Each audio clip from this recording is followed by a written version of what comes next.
guys, what's up? I'm Mike Levitsky. We're going to take a look at some cross stick stuff and give you a couple ideas and just show you my approach to cross stick or side stick and why I do it that way. So I'm going to zoom the camera in on the snare so you won't see my head anymore. But let's go in and take a look at that. Alright, so let's take a look at the cross stick. So when you're doing a cross stick, you have the head of the drum, you have the rim of the drum, and then the parts of the stick are going to be, you have the bead, the shoulder, the shaft, and the butt of the stick. So when I do a cross stick, I use the just behind the shoulder, and that gives me a nice sound. I like the sound that gives me. A lot of guys like to turn the stick around and use the butt of the stick. That's going to give you a little bit more dense sound, a little harder sound. Now the reason I don't like to do that is because all along right here on the stick, it's going to chew up this part of the stick, and I just don't like the way that feels in my hand when I put my hand back on the stick. Alright, so to properly do a cross stick, you're going to just lay the stick on the head of the drum. The butt of the stick goes on the head of the drum, and you just push some downward pressure so the stick's sitting on the rim. You're going to come over with the thumb and the index finger, and you're going to grab the stick just like this.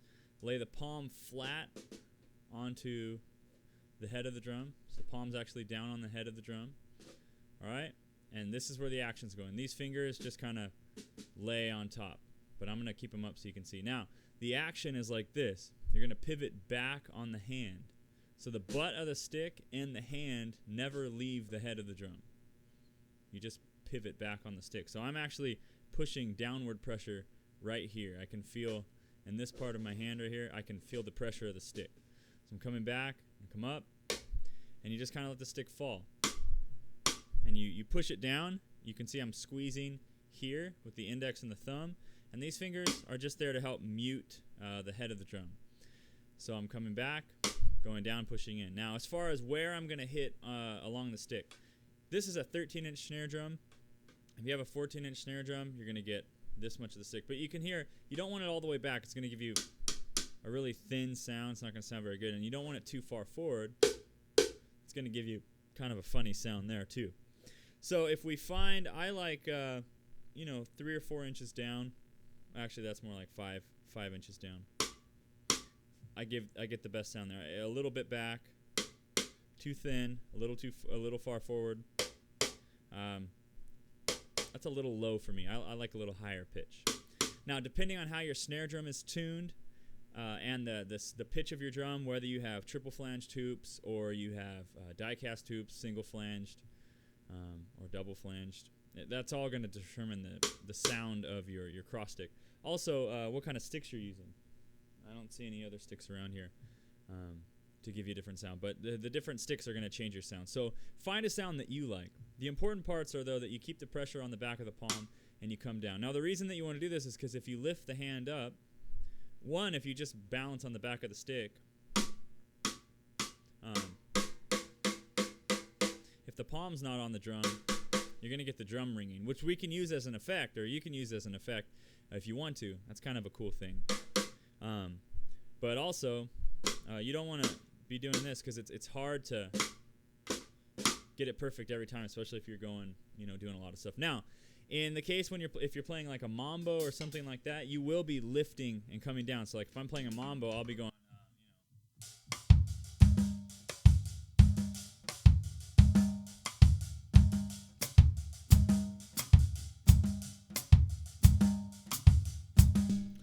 If you look at that, I do kind of a prep thing. I set the back of my hand down and then I come in. I don't just come straight down.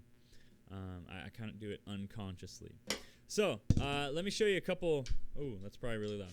Let me show you a couple things that you can do, a couple tricks you can do with a side stick that are kind of fun. You can, as you're playing side stick, you can use your fingers to hit the snare if they're free there. So you can play something like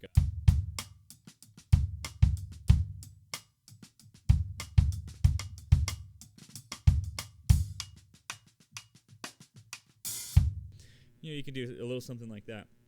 You can do this kind of thing. I don't ever do that, but you could if you want to kind of get a different sound. You can do stuff like, move the cross stick across as an effect. That kind of thing sounds kind of neat. You can play on the cross stick or next to it. I'm just playing on the rim of the drum, cross stick. I can play on the head. Okay, since your hand's down on the head, if you turn the snares off,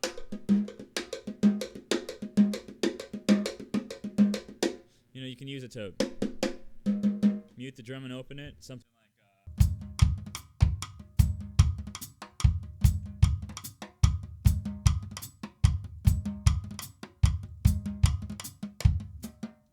okay, now if I put a lot of pressure, I can bend the tip of the drum up like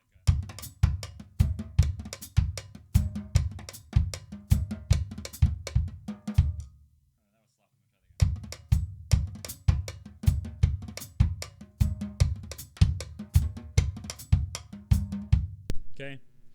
You can do stuff like that. Now, you can tell this isn't stuff that I use a lot, sometimes for an effect or something, and then if I was going to do it, then I would practice it so that it was a little cleaner. But that gives you some ideas for cross stick. Some other names for cross stick are cross stick, side stick. I don't know, some people call it a rim shot, but that's wrong. And we'll discuss a rim shot in another video. Alright, well there was a few quick cross stick ideas. The main thing is, remember, just keep that palm down, keep the drum muted, and experiment.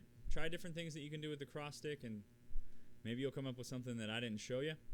And you can post a video and show it to all of us, and we can take that idea and come up with different ideas. So I hope that helps you out, and I will see you in the next video.